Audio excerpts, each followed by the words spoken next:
Have you ever wondered why you sometimes feel torn between who you are and who you're meant to be? It's like two voices inside you, both claiming to guide you, both demanding control. One voice is loud, impatient, and full of fear. The other is quiet, steady, and deeply wise. And in every moment, these two forces are shaping your life, the ego and the spirit. Most people think the ego is just pride, but it's much trickier than that. The ego is the false version of you that the world has built layer by layer. It's the identity formed from praise, criticism, trauma, comparison, and the constant pressure to prove something, anything. The ego does not care if you're peaceful. It cares if you're seen. It does not care if you're growing. It cares if you're winning. And the most dangerous part? The ego convinces you that it is your protector, when in reality, it is your cage. The spirit, on the other hand, is something the world cannot build and cannot break. It is the part of you connected to God, to truth, to your higher purpose. It doesn't shout. It doesn't fight for attention. It simply waits for you to listen. And when you do, even for a moment, something miraculous happens. Fear softens, clarity rises, and you feel a quiet confidence that no achievement or title could ever give you. The spirit is not about becoming something more. It's about remembering who you already are. But here's the real conflict. The ego survives through noise, distraction, and insecurity. The spirit thrives in silence, surrender, and honesty. So whenever you try to grow, to heal, to deepen your faith, the ego becomes restless. It whispers, "What if you fail?" It warns, "What will people think?" It insists, "You're not good enough yet," and because its voice is familiar, we believe it. Without realizing it, we start living from reaction instead of intention, from fear instead of faith. This is why so many people feel lost, even when their lives look perfect from the outside. They have fed the ego so much that the spirit becomes a stranger. But what if you learn to recognize the difference between the two? What if you understood the moments when your ego is speaking and the moments when your spirit is calling? What if you could shift from the identity shaped by the world to the identity shaped by the divine? If you're ready to explore that, stay with me until the end, because the truth about ego versus spirit is not just knowledge. It's a doorway. And once you walk through it, you cannot go back to the person you were before. Before we go deeper, make sure you follow the channel so you don't miss the upcoming parts of this series. Now let's continue. There comes a moment in every person's life when they feel a strange heaviness that isn't physical. It's like carrying a weight you can't point to, a pressure that follows you into every room, every conversation, every decision. That heaviness is often the ego trying to hold on to control. It whispers that you must constantly defend yourself, prove yourself, and protect an image that was never real. The ego fears change because change threatens its survival.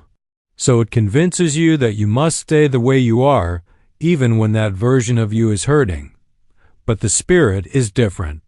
The spirit wants expansion. It wants truth, even when the truth is uncomfortable. It wants growth, even when growth feels like breaking. And here's the interesting thing. The moment you try to rise, the ego panics. It masks its fear as logic, telling you that your dream is unrealistic, that your healing is too late, that your faith is too naive. It doesn't tell you these things because they are true. It tells you because if you choose the spirit, the ego loses its power. Think about how many decisions in your life were guided by fear, disguised as instinct. How many times did you stay silent because you feared judgment? How many opportunities did you reject because you feared failure? How many relationships did you tolerate because you feared being alone? Most people don't live their lives, they live their fears. And those fears belong to the ego, not the spirit. The spirit speaks in a very different language. It doesn't say, prove yourself. It says, be yourself. It doesn't say, control everything. It says, trust the process. It doesn't say you're alone. It says you are guided. The Spirit pushes you toward honesty with yourself. It asks you to look at your patterns, your weaknesses, your habits, and your wounds, not to shame you, but to free you. Because you cannot heal what you refuse to acknowledge. This inner battle between ego and spirit is not a one-time event. It happens every day. Every time you choose patience instead of anger, the spirit wins. Every time you choose forgiveness instead of resentment, the spirit rises. Every time you choose faith over fear, the spirit grows stronger. But each time you choose comparison, competition, or self-doubt, the ego takes the lead again. And this is where awareness becomes power. When you begin to notice the shift inside you when you catch the ego in action, you weaken it instantly. You start to question its stories. You start to see that many of your insecurities were never yours. They were implanted by people who didn't know your purpose. The Spirit reminds you that your worth is not negotiable. Your value is not earned, and your path is not for anyone else to understand. There comes a point in life when you realize that the real journey is not about becoming better than others, but about becoming better than the version of yourself controlled by fear. And this is where the final truth about ego versus spirit becomes impossible to ignore. You are always choosing one of them, even when you don't realize it. Every reaction, every emotion, every intention is shaped by the voice you decide to follow. The ego wants to keep you small, predictable, and dependent on external approval. The spirit wants to expand you, awaken you, and align you with a purpose that is bigger than your doubts. The ego lives in the past and the future. It replays old wounds, old failures, old memories, and uses them to create fear about what might come next. It tells you that you must control everything in order to feel safe. The spirit lives only in the present. It reminds you that peace exists right here in the breath you are taking, in the awareness you are awakening, in the truth you are finally willing to face. The ego says, "You are what happened to you." The spirit says, "You are what you choose to become." And the choice is never as complicated as the ego makes it seem. The choice happens in small moments. When someone hurts you, the ego wants revenge. The spirit wants release. When you fail, the ego wants shame. The spirit wants reflection. When you succeed, the ego wants applause. The spirit wants gratitude. When life feels uncertain, the ego wants control. The spirit wants surrender. These small internal decisions shape the entire direction of your life. The ego believes strength is about force pushing harder, proving more, never bending. But the spirit understands that true strength is the ability to bend without breaking, to trust without seeing, to rise without being fueled by pride. The ego makes you reactive. The spirit makes you aware. The ego separates you from others. The spirit connects you to something divine.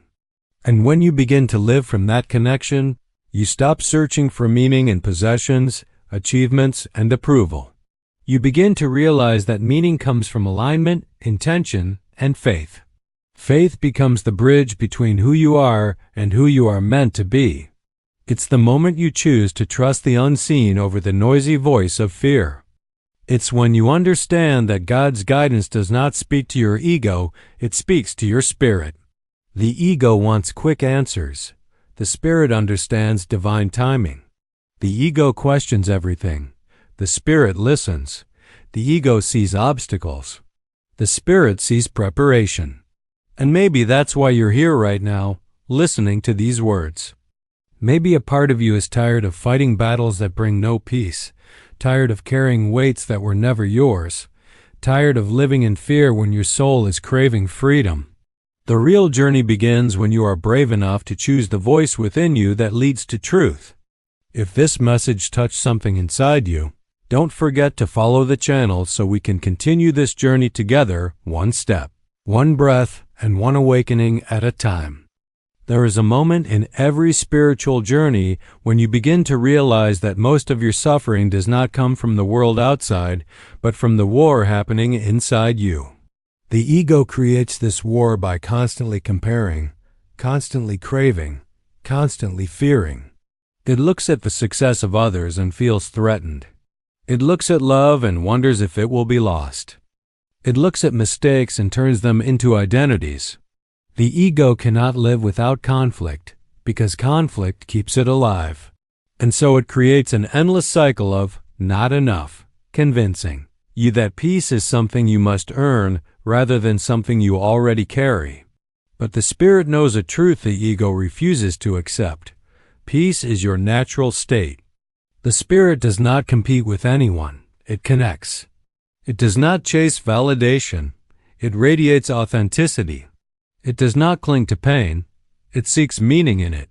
And once you begin to experience this, even in small moments, something inside you shifts. You start asking different questions, not how do I look, but who am I becoming? Not will they accept me, but am I living in alignment? Not what if I fail, but what is this teaching me? This shift is subtle but powerful. For example, imagine someone criticizes you.